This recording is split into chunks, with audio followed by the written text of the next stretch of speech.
நம்முடைய வாழ்க்கையில் எதை செய்தாலும் பெரியமானவரை நாம் இந்த கேள்வியை நாம் கேட்டுக்கொள்ளும். தேவனிடமிருந்து வந்த காரியமா இது? தேவன் மூலமாக வந்த காரியமா? தேவனுடைய மகிமைக்காக இந்த காரியம் வந்திருக்கிறதா என்று நாம் கேட்போம். கர்த்தர் தனக்கு கற்பித்தபடியெல்லாம் மோசே செய்தார். அது யாத்திராகமம் 40ஆம் அதிகாரம் 16ஆம் வசனத்தில் வாசிக்கிறோம். தேவனுடைய வல்லமினாலே அநேக மக்கள் அந்த வேலையை செய்தார்கள். பெசலேயேல் உதாரணமாய் அவன் சொல்கிறான், நான் தேவ ஆவியினாலே நிரம்பி இந்த காரியத்தை செய்தேன்.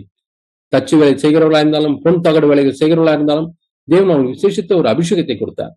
ஆகவே அவர்கள் தேவனுடைய வல்லமினாலே அவர்கள் அதை செய்தார்கள். அது யாத்திராகமம் 31ஆம் அதிகாரம் 1 5 வசனங்கள் வரை நாம் அதை குறித்து வாசிக்கிறோம். நீங்கள் அதை நீங்கள் வாசித்து பார்க்கலாம்.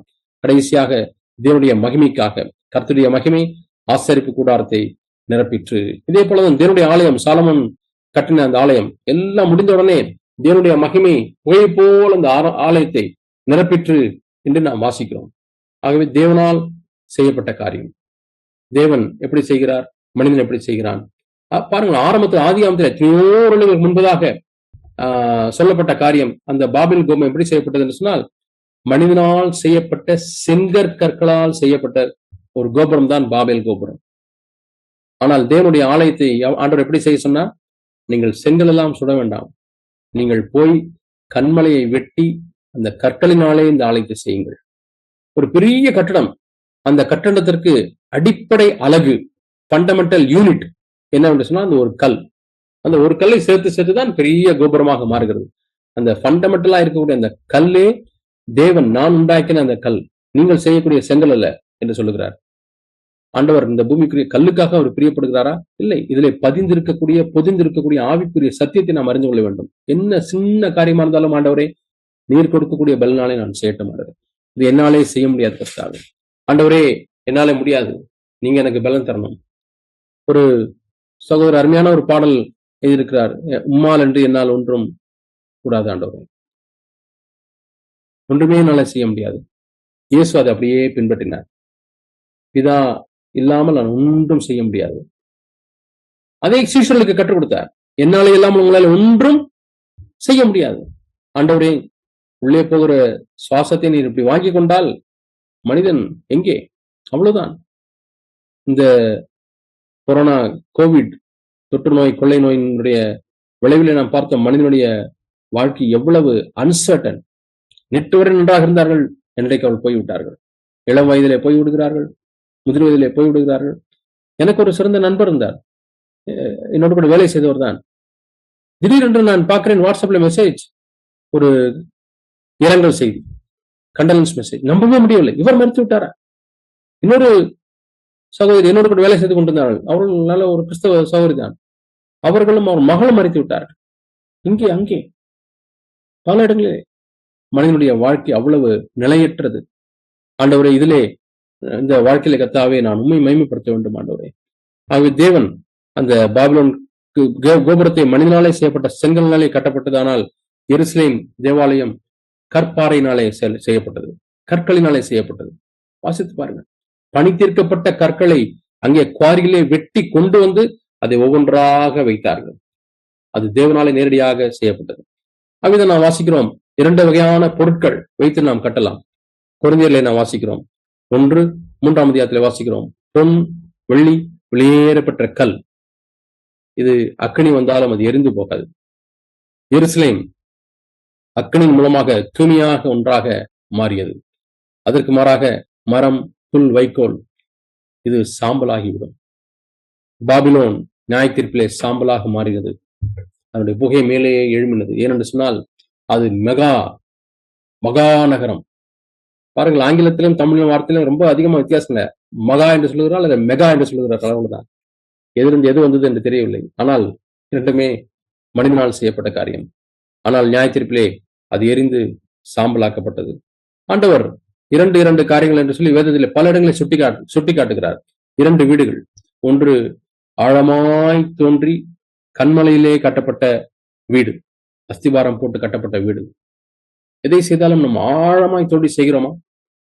நான் நீதிமொழிகள் புத்தகத்தை நான் வாசித்துக் கொண்டிருந்தேன், புது மொழிபெயர்ப்பிலே.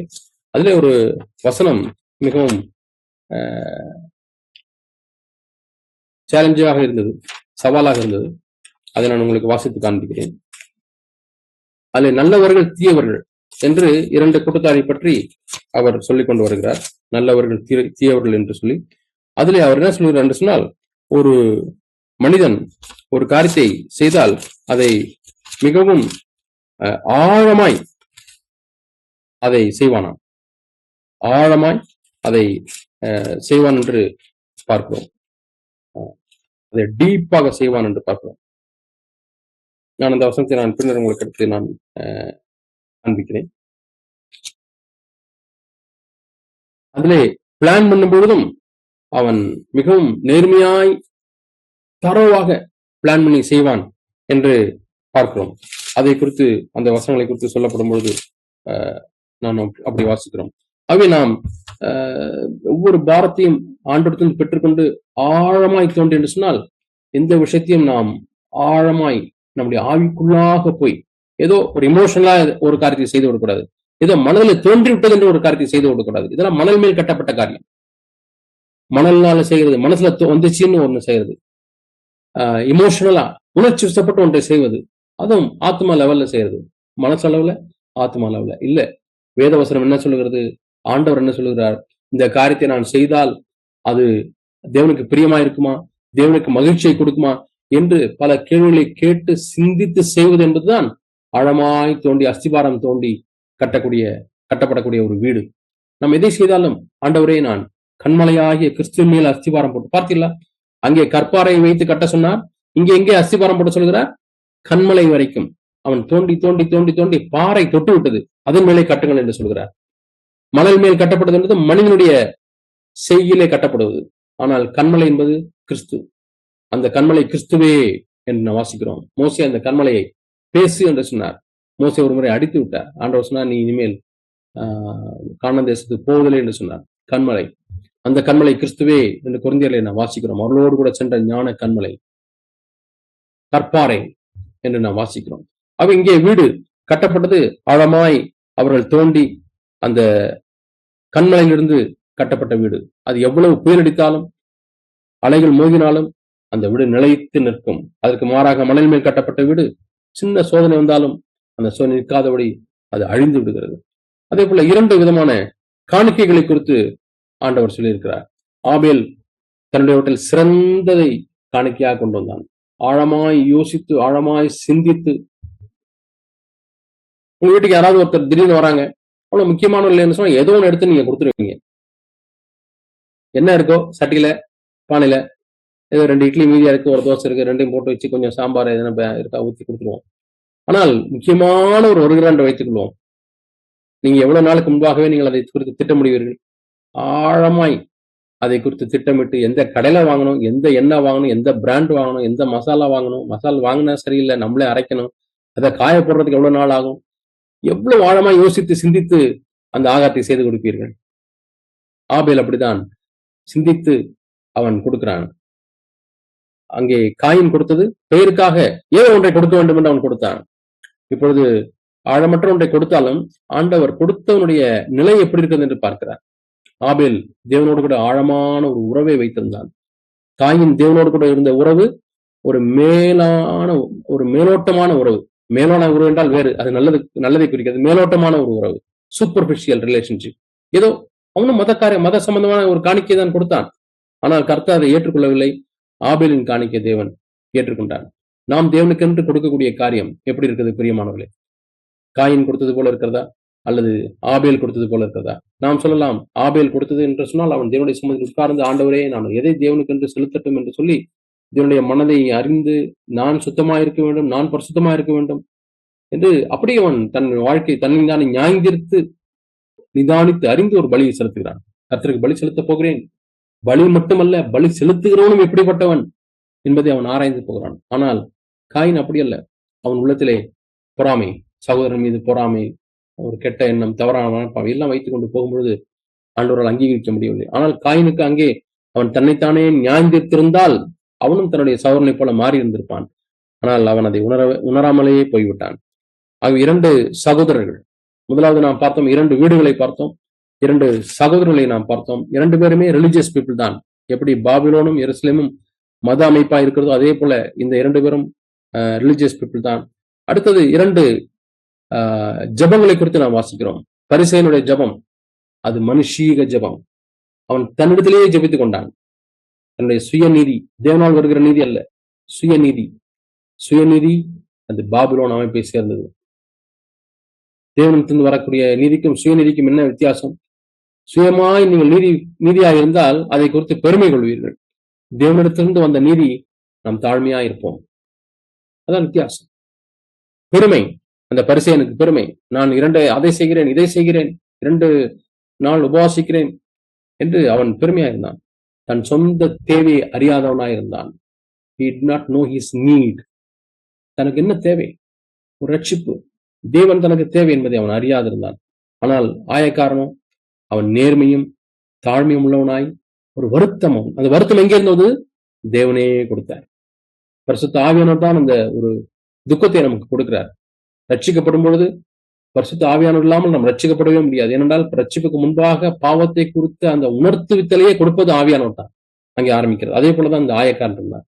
அவன் தன் சொந்த தேவை அறிந்தவனாய் இருந்தான். தேவன் யாரை அங்கீகரித்தார்? பரிசேயனை அல்ல. பரிசேயன் பாபிலோன் அமைப்புக்கு அடையாளமாயிருக்கிறான். ஆனால் ஆயக்காரன் அவன் எருசலேமுக்கு அடையாளமாயிருக்கிறான். தேவன் எப்படிப்பட்ட ஜெபத்தை அங்கீகரிக்கிறார்? ஆண்டவரே, என்னுடைய தேவையை நான் உணர்ந்து வருகிறேன் கர்த்தாவே. என்னுடைய சுயநீதி அல்ல ஆண்டவரே, சுய மேன்மை அல்ல ஆண்டவரே, என்னுடைய திறமைகளோ என்னுடைய தாழ்ந்தகளோ எதுவுமே இல்லை ஆண்டவரே என்று நாம் வரும்பொழுது ஆண்டவர் அந்த ஜெபத்தை கேட்கிறார். ஒருவன் தேவனால் அப்ரூவ்ட் என்ற சீல் வாங்கிவிட்டு போனான், இன்னொருவன் தேவனால் ரிஜெக்டட் என்ற சீலை வாங்கிவிட்டு போனான். தொடர்ந்து அவன் பெருமையில்லாத வாழ்ந்து கொண்டிருப்பான். அதைத்தான் நாம் இங்கே வாசிக்கிறோம். 2 கூட்ட மக்களை குறித்து நாம் பார்க்கிறோம். ஒரு கூட்ட மக்கள் தேவனுக்கு குறைந்தபட்சம் நான் என்ன செய்ய வேண்டும்? வாரத்துல குறைந்தது எத்தனை கூட்டத்துக்கு போனால் போதும்? குறைந்தது ஒரு கூட்டம், ஓகே, 1 மணி நேரம், ஓகே. எவ்வளவு பணம் கொடுக்கணும்? குறைஞ்சது எவ்வளவு காரியத்தை நான் தேவனுக்காக செய்யணும்? குறைந்தபட்சம் எவ்வளவு? பரலோகத்துக்கு போவதற்கு, தேவனை பிரியப்படுத்துவதற்கு, தேவனுடைய தண்டனை வராமல் இருப்பதற்கு, தேவன் கோபப்படுத்தாமல் இருப்பதற்கு குறைந்தபட்சம் எவ்வளவு செய்யணும் என்ற ஒரு கூட்டம். ஆனால் தேவனுக்காக, அவருடைய அன்புக்காக நான் என்ன செலுத்துவேன்? கல்வாரில் அவர் எனக்காய் செய்த காரியம், அதற்காக நான் என்ன மாறுத்தரம் செய்ய முடியும்? இந்த வாழ்நாள் முழுவதுமாய் நான் உழைத்தாலும் அதுக்கு நான் ஈடு கொடுக்கவே முடியாது ஆண்டவரே என்று சொல்லி வருகிறவர்கள் அடுத்த கூட்டம். பிரியமானவர்களே, நாம் 2 கூட்டத்தை குறித்து நாம் பார்த்தோம். 2 ஸ்திரீகள் என்று சொன்னால் வேசி மனைவி என்று பார்த்தோம், வெளிப்படுத்தின விசேஷம் 19ஆம் அதிகாரத்திலே. அடுத்த பிறகு 2 நகரங்களை நாம் பார்த்தோம், மகா பாபிலோன், பரிசுத்த நகரமாகிய எருசலேம் என்று பார்த்தோம்.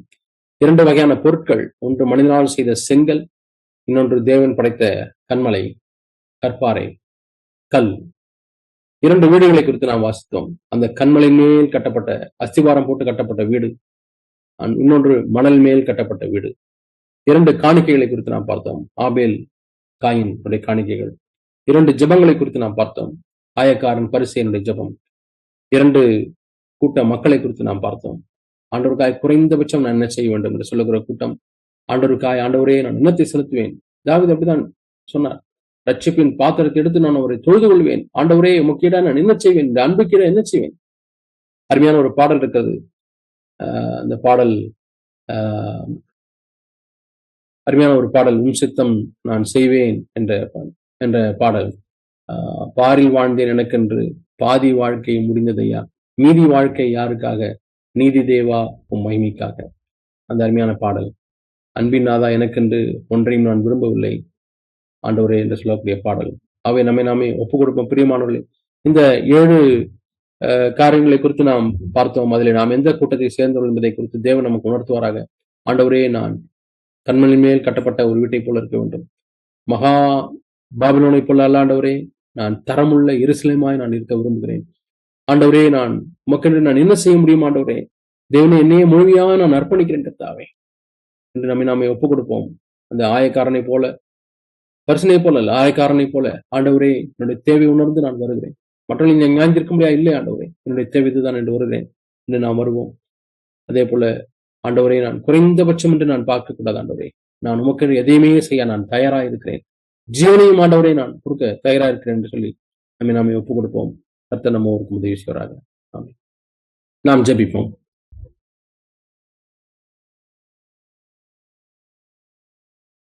நல்ல தகப்பனே, உம்மை ஸ்தோத்திரிக்கிறோம், உம்மை துதிக்கிறோம். ஆண்டவரே, ஒரு காலம் ஆண்டவரே, நாங்கள் பாபிலோன் அமைப்பை சாராதபடி, ஆண்டவரே, எங்களுடைய வாழ்க்கையில கர்த்தாவே எப்பொழுதுமே நாங்கள் எருசலேமை கட்டுகிறவர்களாக எங்களை மாற்றும் ஆண்டவரே. பாபிலோனுடைய ஆவி எங்களுக்கு வேண்டாம் ஆண்டவரே. அப்படி இருந்தால் எங்களை நாங்களை நியாயந்தீர்த்துக் கொள்ள எங்களை கிருபிச்சு, உங்களுடைய தேவையை அறிந்து கொள்ள, உணர்ந்து கொள்ள கிருபிச்சுகிறார். ஆழமாய் அஸ்திவாரம் போட்டு ஆண்டவரே, எங்களுடைய ஆவிக்கிற வாழ்க்கையை நாங்கள் கட்டட்டும் ஆண்டவரே. ஆண்டவரே, எங்களுக்கு எல்லாருமே நாங்கள் மிடில் ஏஜ்ல இருக்கிறோம். பாதி வாழ்க்கை முடிந்தது. மீதி வாழ்க்கையை கர்த்தாவை உமக்கென்று எங்களை அர்ப்பணிக்கிறோம் ஆண்டவரே. உம்முடைய சித்தம் பரிபூர்ண சித்தம் செய்யப்படும்படியாக எங்களை அர்ப்பணிக்கிறோம். உண்மையை நாங்கள் மென்மையாக நேசிக்க வேண்டுமே கர்த்தாவே. ஆழமாய் நேசிக்க விரும்புகிறோம் ஆண்டவரே. எங்களை ஆழமாய் அர்ப்பணிக்கிறோம் ஆண்டவரே. பலிபீடத்தில் எங்களை பலியாக படைக்கிறோம் ஆண்டவரே. அது எதுவுமே உம்முடைய அன்புக்கு ஈடாகாது கர்த்தாவே. அந்த அன்பினாலே பற்றி பிடிக்கப்பட எங்களை அர்ப்பணிக்கிறோம் ஆண்டவரே. ஒவ்வொருவருக்கும் உதவி செய்யுங்க கர்த்தாவே. நாங்கள் ஒருவராயிலும் கெட்டு போகாதபடி தரமுள்ள ஆண்டவரே, தேவனுக்கு பிரியமான ஆண்டவரே, ஒரு ஆவிக்குரிய வாழ்க்கை கட்டியெழுப்ப கிருபை செய்கிறார். உங்களுடைய நாமத்தை மயம்படுத்தும். இந்த கூட்டத்திலே பங்கு பெற்ற ஒவ்வொருவரும் நீர் ஆசீர்வதிப்பீராக, பலப்படுத்தும், பாதுகாத்துக் கொள்ளும். இப்படிப்பட்ட வாழ்க்கைக்குள்ளாய் ஆண்டவரே நாங்கள் சவாலிடப்பட்டு ஆண்டவரே வாழ எங்களை அர்ப்பணிக்கிறோம். இயேசுவின் நாமத்தில் கேட்கிறோம் பிதாவே. ஆமென்.